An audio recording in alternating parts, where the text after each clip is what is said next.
कहाँ से राजनीतिक सिद्धांत निकल कर आया है? तो राजनीतिक सिद्धांत निकल कर आया है मनुष्य के दो गुणों से। वो दो गुण कौन से हैं? विवेकशीलता और भाषा। विवेकशीलता, हम मनुष्य जब भी कोई कार्य करते हैं तो हम थोड़ा सा सोच समझ कर करते हैं। हम तर्क वितर्क की कसौटी पर पहले उसको कसते हैं। आपने देखा होगा कोई भी काम जब हम करते हैं तो हम उचित अनुचित का आकलन करते हैं। मनुष्य का यही गुण विवेकशीलता कहलाता है। दूसरा गुण मनुष्य का भाषा, जिसके माध्यम से हम अपनी अंतर्मन की भावनाओं को, महत्वाकांक्षाओं को एक दूसरे के सामने रखे हैं। दो गुण जो कि हम मनुष्यों को, हम मानव जाति को अन्य प्राणी जगत से अद्वितीय बनाते हैं और अनोखा बनाते हैं। और इन्हीं दोनों गुणों के कारण हम लोग समाज का निर्माण करते हैं। इन्हीं दोनों गुणों के कारण मनुष्य ये सोचता है कि आखिर किस प्रकार की व्यवस्था का निर्माण किया जाए जिससे कि हम एक अच्छा जीवन जी सकें, हम एक अनुशासनात्मक जीवन जी सकें। इसके लिए हम समाज का निर्माण करते हैं, उसके नियम कानूनों का निर्माण।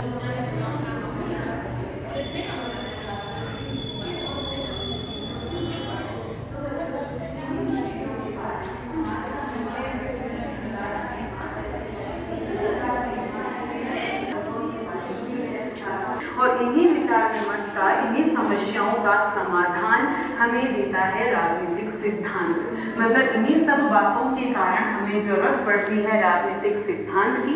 राजनीतिक सिद्धांत हमें बताता है हमारे लिए कौन सी सरकार अच्छी है और क्यों अच्छी है, कौन सी सरकार कम अच्छी है और क्यों वो कम अच्छी है। हमारे साथ हमारे कानून निर्माण में या फिर हमारी सोसाइटी में, समाज में किस प्रकार की समस्याएं आ रही हैं और राजनीतिक रूप से उनका समाधान किस प्रकार संभव है, ये सारी की सारी बातें हमें राजनीतिक सिद्धांत देता है। तो एक तरह से राजनीतिक सिद्धांत का उद्देश्य ये हो गया कि नागरिकों के राजनीतिक प्रश्नों के बारे में तर्कपूर्ण ढंग से सोचने का प्रशिक्षण। ये राजनीतिक सिद्धांत हमें जो राजनीतिक प्रश्न हमारे सामने खड़े होते हैं उन पर तर्कपूर्ण ढंग से सोचने का, उन पर तर्कपूर्ण ढंग से व्यवहार और क्रिया प्रतिक्रिया करने का एक तरह से प्रशिक्षण देता है। तो ये हो गया राजनीतिक सिद्धांत। अब राजनीतिक सिद्धांत में राजनीति शब्द सबसे महत्वपूर्ण है क्योंकि अपना संपूर्ण विषय राजनीति विज्ञान, इसमें सबसे पहला शब्द राजनीति हमें समझना है कि आखिर राजनीति है क्या। तो देखिए, जैसे कि आप देख पा रहे हैं कि कुछ फोटोज मैंने आपके लिए चुनी है, एक बार उनको ध्यान से देखिए। यहाँ भ्रष्टाचार, घोटाला, यहाँ आप देखिए गवर्नमेंट और एक गरीब शोषित जनता जो कि गवर्नमेंट को खिला रही है। यहाँ आप देखिए सत्ता का सुख आपको देखने को है। ये कुछ व्यंग्य करती हुई तस्वीरें हैं। इन सब तस्वीरों को देखने पर आपके दिमाग में क्या आता है?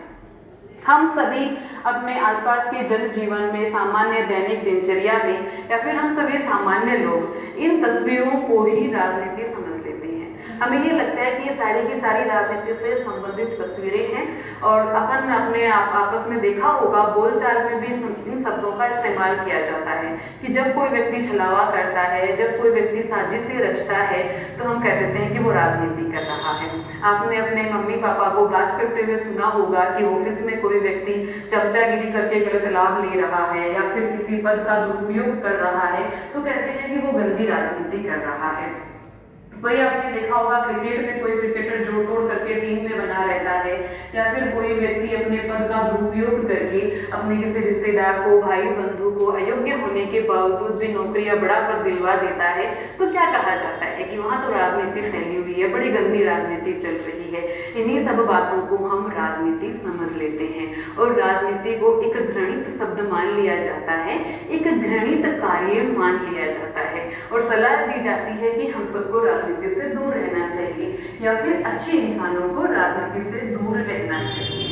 तो प्यारे बच्चों, सबसे पहले ये बात हमें स्पष्ट होनी चाहिए कि ये सारी की सारी बातें दांव पेच, घोटाले, क्रिकेटर खेल में जोड़ तोड़ करे, कोई व्यक्ति पद का गलत उपयोग करे, ये राजनीति कतई नहीं है। ये राजनीति नहीं है, ये राजनीति की एक संकीर्ण मान्यता है, एक संकीर्ण विचारधारा है, एक संकीर्ण सोच है जो कि आम जन में फैली हुई है, जो कि हमारी दैनिक दिनचर्या में फैली हुई है।